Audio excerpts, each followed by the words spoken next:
नमस्कार, आदाब। स्वागत है आपका द कोलकाता न्यूज़ चैनल और एचवी न्यूज़ चैनल में। मैं अभी मौजूद हूँ मटिया बुरुज में और आज हम लोग यहाँ के पब्लिक रिव्यू के लिए हम लोग आए हैं कि योगी आदित्यनाथ यूपी में एक नया बिल लागू कर रहे हैं, हम दो हमारे दो। उनका ये कहना है कि जो 2 बच्चों से ज़्यादा अगर किसी का भी अगर शख्स का 2 बच्चों से अगर ज़्यादा का परिवार है तो उसको यूपी सरकार सरकारी नौकरी उसको नहीं मिलेगी।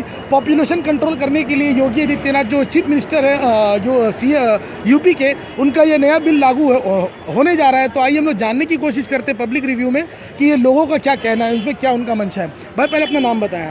मेरा नाम साद अब्दुल्ला है। तो साद अब्दुल्ला भाई, आप जानते हैं कि योगी आदित्यनाथ एक नया बिल लागू करने जा रहे हैं, हम दो हमारे दो के? जानना क्यों है, उनका तो हर एक महीने के बाद में नया कुछ ना कुछ ऑफ़र निकलता रहता है।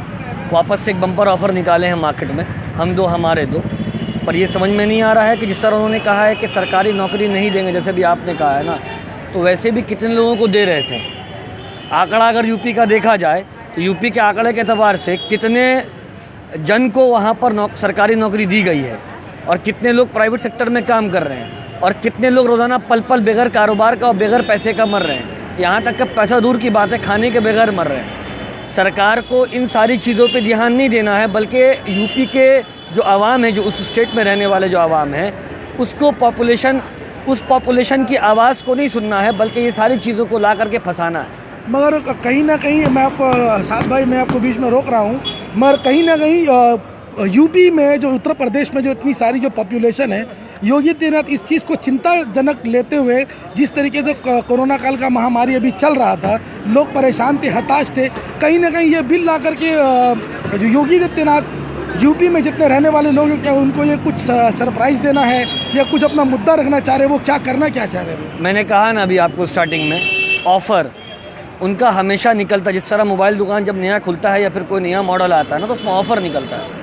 तो यूपी का जो मामला है अभी एक बड़ा, पहली बात एक समझने की बात है कि यूपी एक स्टेट है और बड़ा स्टेट है, और जहाँ पर संख्या लोगों का ज़्यादा है, तादाद का, वहाँ पर कारोबारी निज़ाम को अच्छा किया जाए, लोगों की बात को सुनी जाए, हॉस्पिटल को सही किया जाए।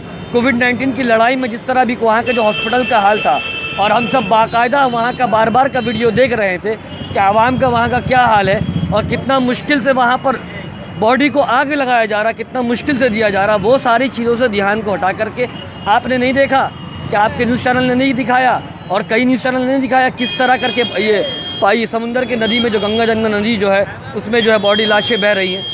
वो सब में ध्यान नहीं जाएगा। एक और सवाल कर लेते हैं आपके एचवी न्यूज़ और द कोलकाता न्यूज़ के थ्रू उनसे कि अगर योगी जी आपने अपने स्टेट में काम किया है तो मुझे 3 चीज़ों का आंकड़ा बता दीजिए। नंबर 1, आपके वहाँ पर कितने लोगों को सरकारी नौकरी मिली है अब तक आपके स्टेट में आने के बाद, यानी कि आपके सीएम बनने के बाद, सरकार आने के बाद? जी। नंबर 2, आपका सरकार आने के बाद वहाँ पर वहाँ का जो अपना जो है वहाँ पर टैक्स पेयर जो है कितना टैक्स पे कर पाए हैं। नंबर 3, आपके वहाँ पर कितने लोगों का हालात पहले से ज़्यादा अच्छा हुआ है, कितने लोग डाला को छोड़ करके दुकान में आए और कितने लोग हायर एंड का दुकान को छोड़ करके अच्छे रेंट वाले इसमें आए और कितने लोग रेंट को छोड़ करके ओनरशिप में आए, कितने लोगों ने किया है। और एक दो सवाल इसमें और कर लें आपके चैनल के थ्रू, मुझे ये बता दीजिए आपके स्टेट में औरतें कितना सेफ है। उसके बाद आपके स्टेट में बच्चों की पढ़ाई का स्थिति क्या है कि जो बच्चे पढ़ना चाहते हैं वहाँ पर कितना पढ़ाई में उनको ऑफ़र दिया जा रहा है। जो ऑफ़र आप बच्चों में ला रहे हैं ना, यहाँ पर दो वाला जो मामला ला रहे हैं। साथ भाई मैं आपको ये बात अब बीच में काट रहा हूँ, कहीं ना कहीं लोगों का ये कहना है कि अगर बीजेपी के खिलाफ या सेंट्रल गवर्नमेंट के खिलाफ अगर कोई कहता है तो बीजेपी के जितने भी समर्थक है या फिर जो उनको अंधभक्त है वो कुछ ना कुछ टिप्पणियाँ करते रहते हैं। तो मैं ये आप अपने मेरे न्यूज़ चैनल के माध्यम से आप मुझे कुछ सवालात मैं आपसे करना चाहता हूँ कि क्या लगता है कि मोदी सरकार जिस तरीके से अपनी हर जगह पे पहले पार पसार रहे थे पूरे हिंदुस्तानों में, अब क्या लग रहा है कि उनका पैर सिमटने का, उनके जो सब कुछ जो उनका जिस तरीके से वो पसर रहे थे, क्या लग रहा है कि वो वापस सिमटने का टाइम नज़दीक आ गया है? हमारे बड़े बूढ़े कहते थे कि जितना चादर है उतना ही पैर फैलाओ। उनका पैर जो है चादर से बाहर जा रहा था, तो जाहिर सी बात है चादर को समेटना पड़ेगा या फिर पैर को समेटना पड़ेगा। चादर तो बड़ा करने का रहा नहीं उनके पास कि जो स्टेट में वो आने वाले थे वो आ नहीं पाए, और सबसे ज़्यादा ख़राब बेइज्जती तो बंगाल की सरजमीन से हुआ है। क्या लग रहा है ये हम दो हमारे दो का जो उन्होंने जो नया बिल पास अमेंडमेंट लाने के लिए कोशिश करे, क्या वो सही लग रहा है आपको? बहुत दिन से पूरा हिंदुस्तान में और ख़ास करके कुछ स्टेट में अब तक धरना नहीं हो रहा है और लोग रैली नहीं कर रहे हैं। तो ये ला करके वापस से धरने में लोगों को बैठाना, रैली करवाना, ये उनका वापस से हो रहा है। और दूसरी बात, वापस से जिस तरह CA NRC NPR को ला करके मार्केट में पूरा एक तो हवा फैला दिया गया था, उसके बाद रोक दिया गया था, फिर से ये वाला मामला भी वैसे ही होगा। पर हाँ, इस वक्त भी जनता जो स्टेट यूपी के स्टेट के जो लोग हैं और बाकायदा जितने भी स्टेट पूरे हिंदुस्तान के अंदर है, सबको सतर्क होकर रहने की ज़रूरत है। इस वक्त में हमारे और आपके दरमियान में एक ऐसा आइडियोलॉजी ज़िंदगी गुजार रहा है, हमारे साथ गुजार रहा है हर एक पल पल, जिसके बुनियाद पर हमारा आइडियोलॉजी एक दूसरे के साथ में नफ़रत के साथ चल रहा है। तो इस वक्त में ऐसे नफ़रत पसंद लोगों को अपने बाजू से और अपने गाड़ी से और अपने घरों से अलग करना है, दूर करना है, और ऐसे लोगों की ज़बान को बंद करना, एकता ही रखते हुए। बहुत अच्छी बात है, जैसे कि साद भाई ने काफ़ी सारी बातों पर, मुद्दे पर उन्होंने रोशनी डाला है। सबसे बड़ा मुद्दा सन 1947 से लेकर सन 2021 तक आज तक इतिहास हो चुका है, ये इतिहास रच चुका है कि पेट्रोल और डीजल का दाम लगभग सेम होता चला है। मैं आपको बता दूं कि इंडिया के बाहर जो गरीब देश है, जो जैसे कि बांग्लादेश, छोटे छोटे देश है, श्रीलंका, बांग्लादेश, नेपाल, ये सब जगह आज भी पेट्रोल का दाम करीबन 70 रुपये के नीचे या लगभग में है। मगर हिंदुस्तान एकमात्र वाहिद ऐसा देश है जहाँ पर GST खाने के ऊपर 5% है, सामानों के ऊपर 18% है। मगर पेट्रोल के मामले में यहाँ पर एक्साइज ड्यूटी अलग लगता है, स्टेट गवर्नमेंट टैक्स अपना अलग लेता है, सेंट्रल गवर्नमेंट टैक्स अपना अलग लेता है, उस पर GST लागू क्यों नहीं किया जा रहा है? इस बारे में क्या कहना चाहेंगे आप?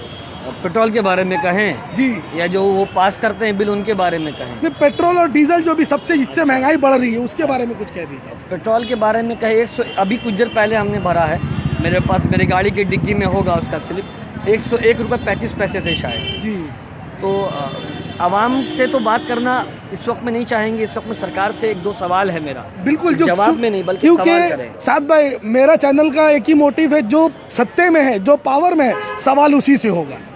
सवाल उसी से होगा, इंशाल्लाह ज़रूर होगा। तो अगर सवाल का जवाब दे तब तो वो बिल्कुल तो कई सवालों का जवाब नहीं हम लोगों का ये सवाल मोदी जी और हमारे नरेंद्र मोदी जो प्राइम मिनिस्टर उन तक एक मिनट, आप जिनके बारे में कह रहे हैं जी, वो महीने में हो या साल में एक मरतबा घंटा बजवाने के लिए आते हैं, या तो फिर थाली बजवाने के लिए आते हैं, या तो फिर दिया जलवाने के लिए आते हैं। उनको जवाब से मतलब नहीं है।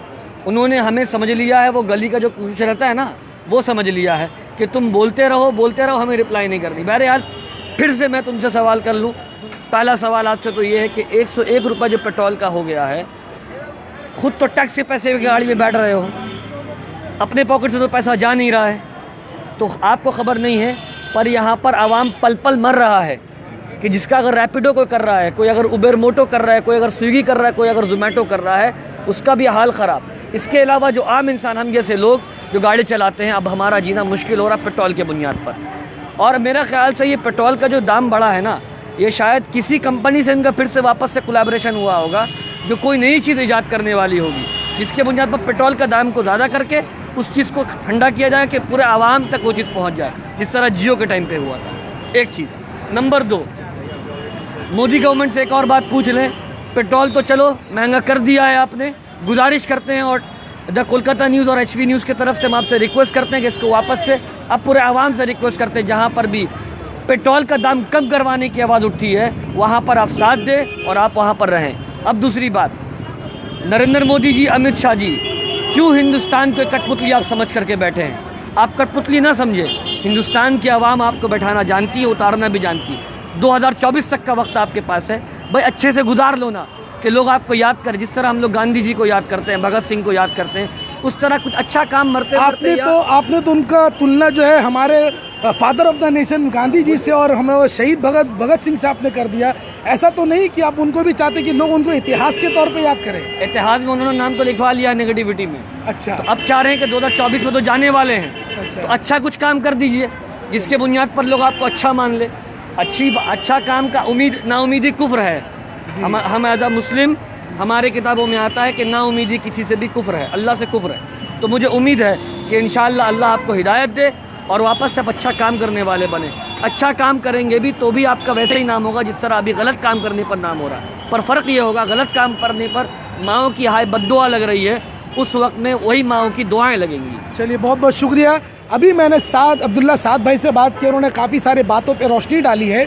तो मैं अपने दोनों चैनल द कोलकाता न्यूज़ और HB न्यूज़ के माध्यम से मैं तमाम मगरबी बंगाल नहीं, मैं यूँ कहूँगा कि पूरे हिंदुस्तान के लोगों से मैं अपील करता हूँ कि जहाँ जहाँ पे पेट्रोल डीजल का दाम बढ़ चुका है, अगर आप लोग साइलेंटली प्रोटेस्ट कर रहे हैं तो उसको जारी रखें, क्योंकि यही वो पेट्रोल और डीजल है कि जिसके दाम बढ़ जाने की वजह से लोग, गरीब लोग, जो जनता मर रही है, जो जिसकी वजह से महंगाई बढ़ चुका है। जहाँ लोग पहले 10 रुपये किलो में या 25 रुपये किलो में चावल खरीदता था, आज नॉर्मली चावल इंसान को, आलू प्याज का दाम जिस तरीके से बढ़ रहा है, क्योंकि जब ट्रांसपोर्ट का दाम बढ़ेगा तो हर चीज़ में महंगाई बढ़ जाती है।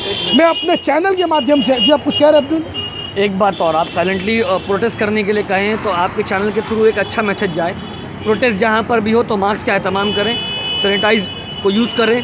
दूसरी बात, ऐसा कोई धरना प्रदर्शन ना करें जिसके बुनियाद पर हमारे ही घर वालों का एम्बुलेंस अगर गुजरे तो उसको तकलीफ़ पहुँचे। और एक आखिरी बात यह है, the Kolkata news, HB news और जो बाकायदा जो पोर्टल्स चलते हैं मार्केट में, तो आप लोगों से रिक्वेस्ट है कि आप लोग सही खबर जिस तरह अभी फैला रहे हैं उसी तरह सही खबर लोगों तक पहुंचाएं। और लोगों से गुजारिश है, ऐसे चैनलों का बिल्कुल एहतराम करें जो आपको जनता की आवाज़ आप तक पहुंचा रही है, वो चाहे कोई भी पोर्टल हो। और एक आखिरी बात यह है कि HB news, the Kolkata news, आप लोगों का बहुत बहुत शुक्रिया कि ऐसी चीज़ों का आवाज़ उठाने के लिए मोहम्मद वसीम है, ज़ीशान है, शाहीन शहजाद है, आप हैं, बहुत बहुत शुक्रिया आप लोगों का। बहुत बहुत शुक्रिया। आप ऐसे ही लाइव अपडेट के लिए बने रहें। हम लोग आपको और ज़मीनी स्तर पर रोज़ाना एक नई खबर, हर एक नए मुद्दे पर, सवाल उसी से होगा जो पावर में होंगे। बने रहे लाइव न्यूज़ के संग, लाइव अपडेट के लिए, और बने रहे HB news the Kolkata news channel के संग। मैं मोहम्मद शब्बीर, धन्यवाद। सेफ रहें, सतर्क रहें और घर पर रहें।